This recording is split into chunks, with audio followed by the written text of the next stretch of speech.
Во наредните 15 минути време е за вестите на Канал 8. Добар ден! Невремето и грамотевиците во доцните вечерни часови го прекинаа снабдувањето со електрична енергија во бунарскиот систем од водоводната мрежа во Кочани. Поради тоа, корисниците од градот и населените места кои се приклучени на овој систем останаа без вода повеќе од 12 часа. Суви останаа чешмите од градската водоводна мрежа во Кочани во поголемиот дел од изминатото денонокие, поради прекинот во снабдувањето со струја на пумпите во бунарскиот систем кај Градовци. Удар од гром што директно го погодил далеководот до трансформаторот во Градовски Орман предизвикал оштетување на инсталацијата. Поради немањето електрична енергија, невозможно било испомпувањето на потребните количини вода до резервоарите во филтер станицата, а оттаму и до крајните корисници.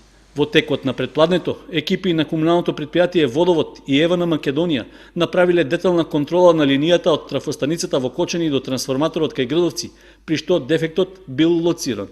Ноќеска имавме испад поради прекинот во испораката со електрична енергија. Заради атмосферските празнина имаше дефект на високонапонскиот далековод кој води до препумната станица на старата филтер станица и до фабриката за вода. Прекинот траеше од ноќните часови во претходното деноноќие до денес некаде околу 11 часот кога беше конечно отстрането и системот беше повторно ставен во употреба. Ќе треба малку повеќе време за да се стабилизира системот, да се наполни со доволни количини на вода, да се наполнат резервоарите, да се испразнат воздушните џепови во линијата, во целокупната мрежа и да се стабилизира водоснабдувањето на територијата на целиот град, односно на територијата на општина Кочани. Папазов упати извинување до граѓаните за прекинот и истовремено се заблагодари за разбирањето што го имале поради објективните проблеми со кои се соочило предпријатието. Според него, по 3 години ова е прв подолготраен прекин во водоснабдувањето на граѓаните во целата општина. Сличен застој имало во 2013-та, кога се правеше префрлањето на снабдувањето на фабриката за вода од стариот на новиот потисен цевковод. За сега не се размислувало за алтернативно, односно двојно снабдување со електрична енергија на бунарскиот систем од друг далековод, за да се избегнат слични прекини. Според првиот човек на Водовод, неопходно е претходно да се направи анализа на економската исплатливост на таквата инвестиција, односно да се види дали можеби набавката на агрегат за електрична енергија би ги покрил евентуалните застои во снабдувањето со струја од мрежата на ЕВН. Во Кочани беше организирана хуманитарна акција за помош на настраданите семејства од поплавите во Скопскиот регион. Сите заинтересирани лица имаа можност да донираат потребни продукти на поставениот пункт во градскиот плоштад, кој ќе остане таму и во наредните денови. Општина Кочани во соработка со Црвен крст и невладината организација Благородна мисија организираше хуманитарна собирна акција за помош на настраданото население од поплавите во Скопје и Тетово. Обилните врнежи од дожд предизвикаа човечки загуби, како и голема материјална штета. За да му се помогне на населението на градскиот плоштад беше поставен пункт каде што сите граѓани можеа да ја покажат својата солидарност и да донираат на оние што сега им е најпотребно. Целта на овој пункт е да се приберат донации. Значи, со таа цел општината од утрово е во контакт со бизнис секторот, со институциите, со вработените во општината, значи, и апелира до сите да се вклучат во акцијата, да дадат прилог, значи да помогнеме во ваква тешка ситуација што ја снајде нашата држава. Помошта е и во парични средства, може директно да се донира со кеш пари, може на сметка да се донира, може на телефонски број, а секако најважна, како што слушаме, е водата, затоа имаме и потреба од донации од вода. Продуктите што се најпотребни да се донираат се конзервирана храна, бебешка храна и пелени, вода за пиење, како и средства за хигиена и дезинфекција. Самите граѓани и правните субјекти може да донираат со уплатата на 100 денари на телефонските бројови 143 400 на сите мобилни оператори, како и фондот на солидарноста кој е отворен и дополнително можете да ги погледнете броевите за уплата. Апелираме до сите граѓани и правни субјекти да ја поддржат оваа активност на Црвениот крст, општината и Благородна мисија, со што би дошли и ја покажале својата хуманост и би донирале за настраданите во поплавите. Пунктот беше отворен од 12 до 16 часот за сите кои сакаат да помогнат, а ќе продолжи во наредните денови. Слични хуманитарни акции организираа и соседните општини. Во нив се вклучија граѓаните и предпријатијата. Исто така и општинската организација на СДСМ од Кочани организираше своја хуманитарна активност. И општините Виница, Зрновци и Чешиново-Облешево се приклучија во хуманитарните акции. Пред општинските згради беа поставени пунктови каде што секој граѓанин може да донира неопходни продукти за да им се помогне на настраданите од поплавите во Скопско. Се донираа најпотребните продукти како што се вода за пиење, средства за хигиена, бебешка и конзервирана храна. Првите луѓе на општините најавуваат дека и во наредните денови ќе има можност за донирање, за што граѓаните дополнително ќе бидат известени. Со своја хуманитарна активност и општинската организација на СДСМ од Кочани учествуваше во собирањето помош за настраданото население. Општинската организација, односно седиште на партијата, беше отворена за прибирање на средства потребни за напред наведени за децата кои што ги спомнав напред. Имаме солиден одзив од страна на нашите членови, од страна на граѓаните на општина Кочани. Сакам да упатаме на благодарност граѓаните кои се одзваа на нашиот повик, исто така и до дел правни лица кои што исто така донираа. Во тек имаме уште најави дека до крајот на денот ќе има и други донации од други правни лица. Сето она што денес ќе осовереме, утре наутро ќе биде дистрибуирано до граѓаните од Скопје и Скопско. Воедно ја користам приликата и можноста да го повикам председателот на Советот на општина Кочани веднаш да закаже седница на Советот на општина Кочани, така што со една единствена точка на дневен ред, а тоа е разгледување односно донесување на одлука од страна на Советот на општина Кочани за давање на еднократна финансиска помош на настраданите на подрачјето на Скопје. Покрај тоа, покрај финансиската помош во зависност од ресурсите на општина Кочани и од можностите на јавните предпријатија кои се основани од страна на општина Кочани да се помогне и со друг вид на средства. Од СДСМ упатија повик до председателот на Советот на општина Кочани да свика вонредна седница. На неја би се разгледувала можноста за доделување финансиска помош од буџетот на општина Кочани за настраданите семејства во Скопје и околината. Не се намалува бројот на интервенции за гаснење пожари на територијата што ја покрива територијалната противпожарна единица од Кочани. Најчесто се интервенира на локации на отворен простор, како што беше викендов во околината на селото Бање, каде се гасеше запалена сува трева и нискостеблеста шума. Не помагаат предупредувањата до граѓаните внимателно да се однесуваат при палењето оган на отворен простор или пак да не ги палат страништата по завршената жетва на житата. И во првата недела од август, територијалната противпожарна единица од Кочани скоро секојдневно излегува на терен, при што последната интервенција била на територијата на општина Чешиново-Облешево, каде по завршената сезона на жетвата пожарникарите имаат полни раце работа.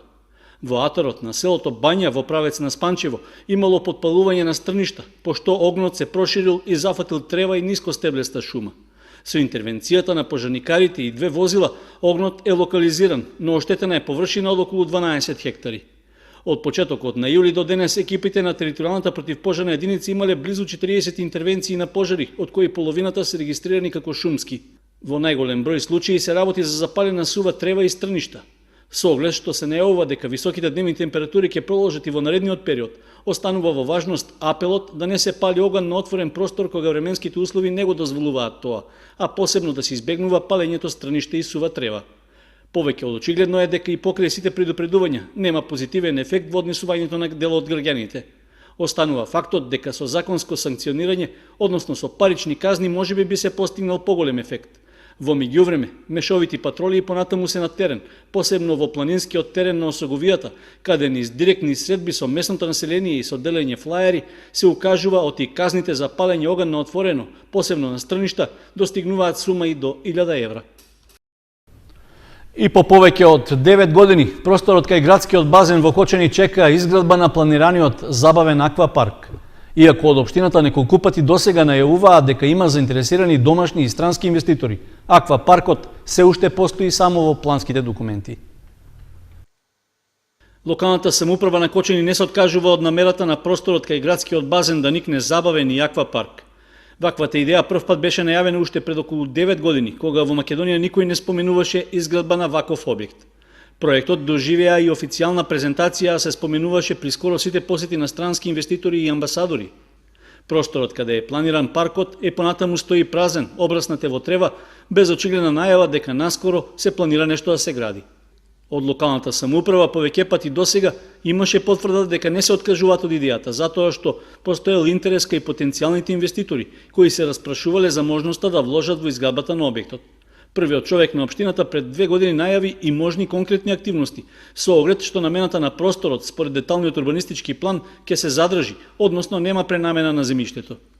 Според деталниот урбанистички план кој што го имаме, таму е надолу предвидено да имаме аквапарк, да имаме спортски терени, да имаме хотели и така натаму. И имаме постојано разговори, дури денеска имаме едни потенцијални инвеститори кои што сакаат да го искористат тоа и кои и топлата вода и постојните објекти кои што ги имаме како стадионот, базенот, тениските терени, кошаркарскиот терен, таму мини голфот и се тоа се во еден комплекс, тоа е предвидено значи да биде како еден спортско-рекреативен центар. Во планските документи стои дека аквапаркот во Кочани е планиран на површина од околу 14 хектари, а според почетните предвидувања за негово целосно комплетирање потребни се над 4 милиони евра. Сепак, за сега се останува само на хартија, а во меѓувреме други градови веќе изградија такви објекти, со што Кочани ја пропушти шансата да добие прв аквапарк во државата.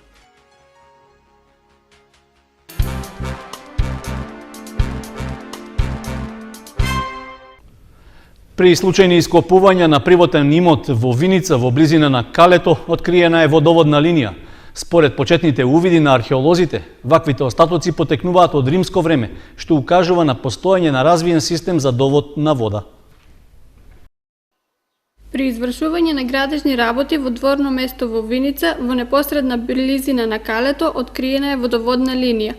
Според првичните увиди на археолозите, ваквите остатоци потекнуваат од римското време, кога изградбата на водоводите посебно се развивала, што укажува дека на местото на Виничкото кале имало римски населби.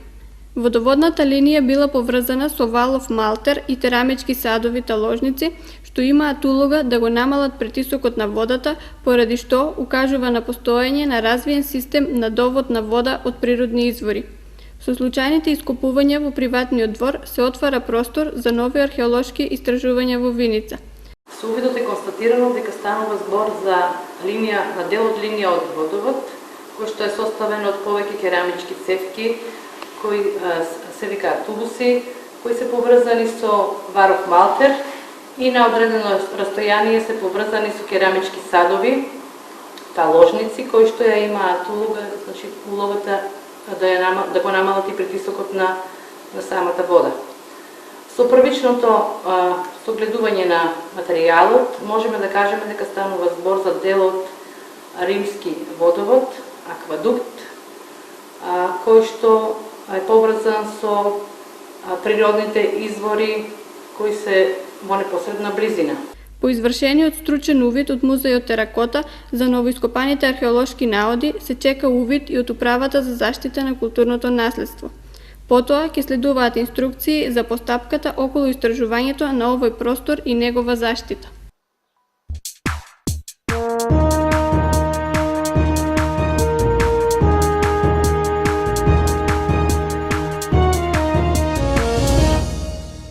Време е за спортот. Во рамки на подготовките за престојното првенство во третата лига Исток, фудбалерите на Осогово викендов одиграа уште еден пријателски контролен надпревар. На гостувањето во Делчево, тие не успеа да му се спротистават на второлигашот Брегалница Голак и примија 2, а дадоа само 1 гол. Нов пораз доживеа кочанскиот третолигаш Осогово во подготвителниот период пред новото првенство во третата фудбалска лига Исток. Пријателскиот надпревар со Брегалница Голак, што во саботата се одигра на стадионот во Делчево, заврши со резултат 2:1. Иако таквата завршница од средбата не е најдобар показател за односот на силите на теренот, сепак за жолту-сините е уште едно освестување дека со досега прикажаното е рано да се надеваат оти ќе можат да ги реализираат амбициите за влез во второлигашко друштво. Инаку на надпреварот во Делчево, домакините дошле во водство во првото полувреме по досудениот казнен удар од 11 метри. Нивната резултатска предност не ги деморализирала осоговци, кои со погодокот на Андреј Коцевски успеале да изедначат и со таков резултат да се отиде на пауза. Во второто полувреме, иницијативата повторно ја презеле домашните фудбалери, кои постигнале уште еден гол, со што и ја обезбедиле победата. Од 4 пријателски надпревари, што во рамки на подготовките досега ги одигра Осогово, не постигна ниту една победа. На 2 пати играше нерешено против Малеш и Вардер од Неготино, а освен во Делчево, пораз претрапе и на домашен терен од Турново. Серијата контролни надпревари ќе продолжи до почетокот на првенството закажано за 8 септември, а веќе в среда во Кочани ќе гостува новиот третолигаш Пехчево Китго.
Тоа беа содржините во вестите на Канал 8. Дел од нив можете да видите и на нашата веб страница kanal8.mk.